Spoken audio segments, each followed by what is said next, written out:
Am I the a-hole for moving back home after my husband left me even though I'm pregnant? I've been getting cruel messages from my ex, his family, and our friends for the past few days. My soon-to-be ex-husband Levi, 33 male, and I, 28 female, have been together for a decade, married for 5 years. I'm currently pregnant with our first baby and due next month. After I graduated, I moved back to his hometown, a major city on the West Coast, with him. I'm from a bigger city in the Midwest, but I loved living out there. I thought we were happy. We planned our baby and were so excited. But a few weeks ago, he told me he was going to file for divorce. He said he didn't want to be tied down anymore, that he was still young and needed to live his life, etc. He said there was nobody else, but I know since then he's been seeing someone. He wanted me to move out, but this is my house too. I even put down the down payment, so he's been staying with his friend Louis. I can't afford to live here on my own while maintaining my lifestyle. Sure, I could make it work, but it wouldn't be the kind of lifestyle I'd want to live, especially with a baby. I make really good money, but it's so expensive.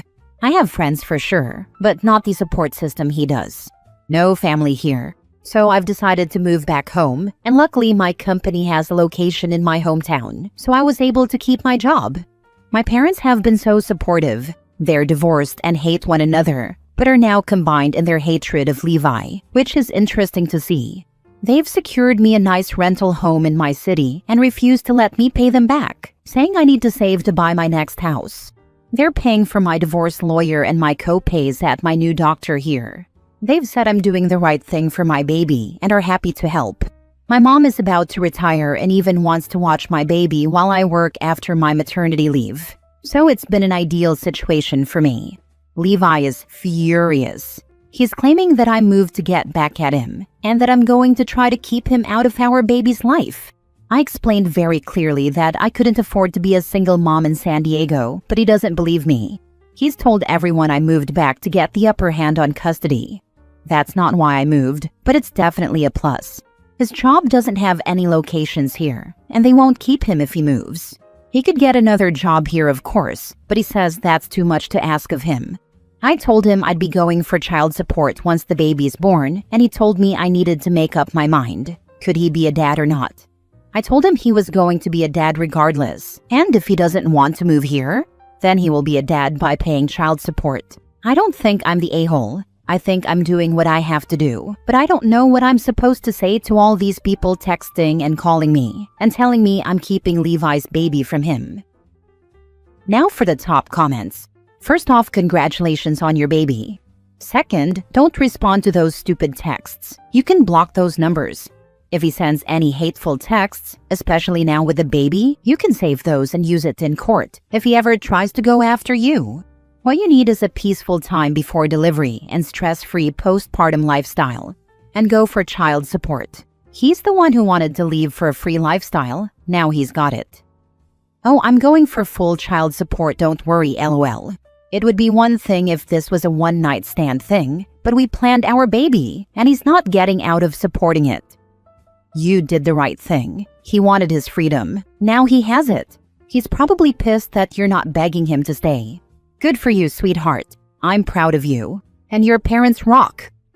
Not the a-hole. More than likely, the ones bugging you don't know the truth of the situation. I mean, they know he is divorcing me, but they think I'm being petty, and I should just scale back my lifestyle so I can afford to stay in California. Why should I scale back my hobbies, travel and savings, just to convenience him?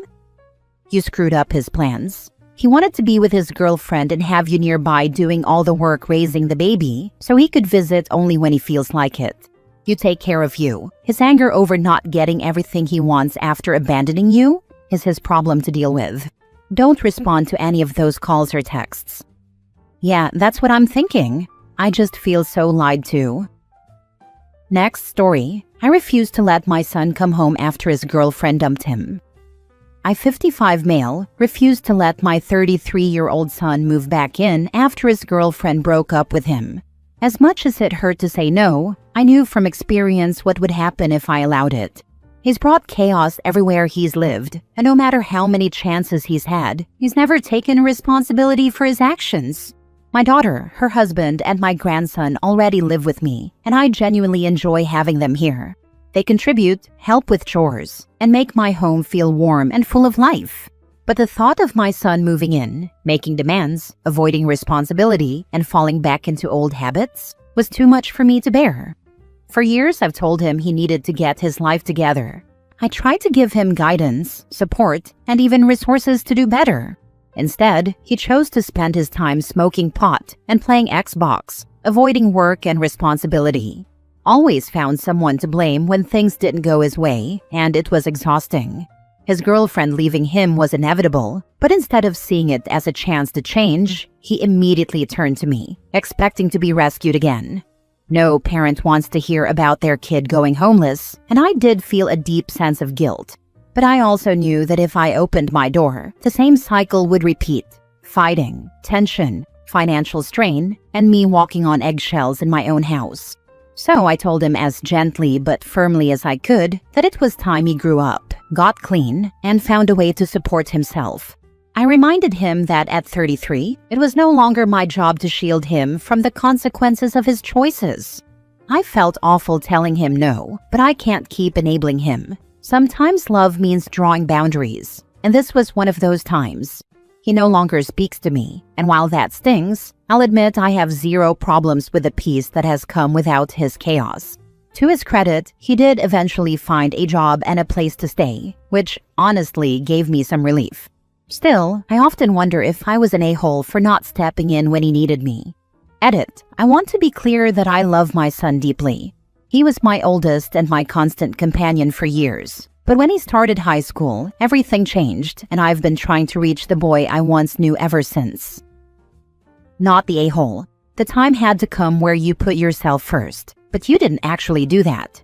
You didn't put your daughter and her husband first either. You put your grandson first. You didn't want your son to influence him. You protected him.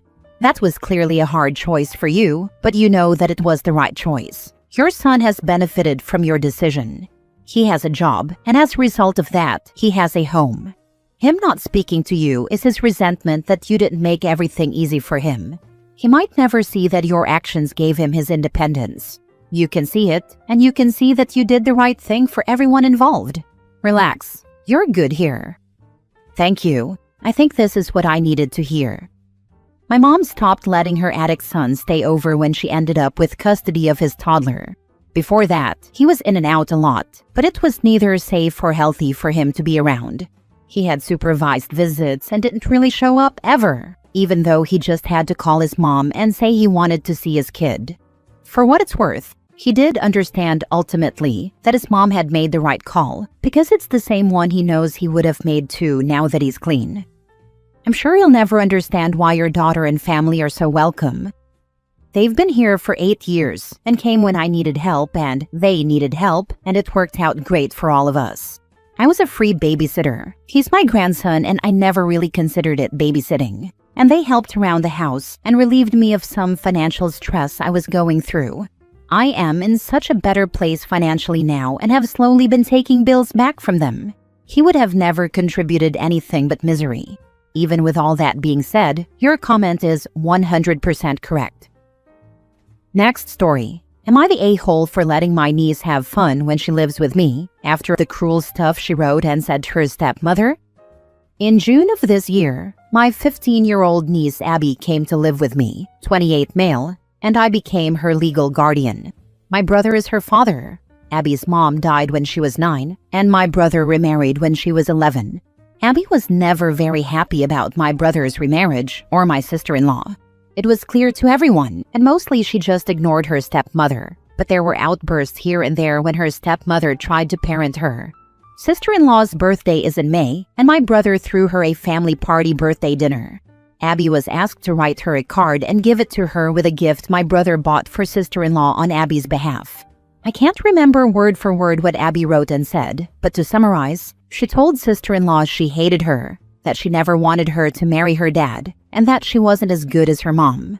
She called sister-in-law ugly, said her mom was prettier, and that her mom was a better cook than sister-in-law. She brought up compliments her mom used to get on her cooking. She said a million sisters-in-law would not be worth even half of her mom.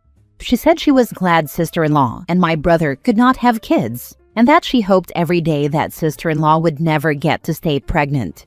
There were also insults about sister-in-law's sense of style and how ugly the things were that she brought into the house.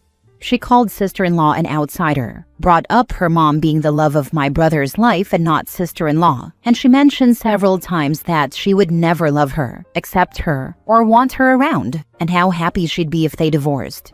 There were attempts made to stop Abby, but she told her dad she'd finish since she was forced to give sister-in-law anything at all. Then my brother tried making her apologize. He put her on a waiting list for therapy and punished her, tried talking to her, and tried using therapy books to get an apology or regret out of her. But when nothing came in the first month, he said someone else needed to take her in because sister-in-law being around Abby was not good after all the things she said. My significant other and I offered, as long as guardianship was given to us if this was more than a week or two deal, which it was always planned to be. Since moving in with us, Abby has started therapy. She hasn't apologized or expressed regret. She has not wanted to see sister-in-law and has actually said she's happy to no longer live with her. She has seen my brother 1 to 2 times most weeks. Now he's grumbling that Abby isn't restricted from having fun and living her life, that we let her spend time with friends, go to the movies, and do other things teens want to do. He told me she should be on full grounding until she apologizes, and especially now that she got her way and isn't around sister-in-law anymore. He said he felt it was a given, and I told him he said nothing about that, only that she needed to be in therapy, and she is. And I told him the therapist said she could be grounded for 20 years, if that were even possible, and it still wouldn't get him what he wants. He said she doesn't deserve to have a fun life, and that I should agree with that. Am I the a-hole? He said she doesn't deserve to have a fun life and I should agree with that. Wow, that is his daughter he's talking about. His daughter. The fact that he steamrolled his new wife into the family and tried to make a new instant family is ridiculous. He deserves everything that happens in his miserable life. His daughter, on the other hand, is receiving appropriate support to help her deal with her mother's passing and the complex emotions she's experiencing. You and your wife are not the a-hole. In fact, you are as not the a-hole as it's possible to be. Bro can kick rocks, pound sand, or whatever other phrase you want to use to tell him to F off. When asked about writing the card, did she say no and was pressured into doing it anyway? Or did she say yes knowing well what she was doing? She said no at least 5 times to writing the card. My brother told her it wasn't optional. Not the a-hole. First, you're now her parent, so in the end, it really doesn't matter what your brother thinks should be done. Second, as the therapist is indicating, you can't punish her into liking his wife. Certainly there was behavior on your niece's part that was wrong, but simply failing to like her stepmother is not one of them. In fact, it's important to distinguish between how she feels towards someone else and how she's treating someone else. Zooming out, I suspect that your brother moved on in his relationship with his wife way too quickly. These issues should have been addressed earlier on. My brother believed everything would come together in time, and he did not want to hear anything else. I tried twice before the wedding, and he was not receptive. Last story. Am I the a-hole for not caring that my ex-husband is dead? My ex-husband and I separated 3 years ago and have 4 children together. We split after he cheated with a co-worker while I was having brain aneurysm surgery.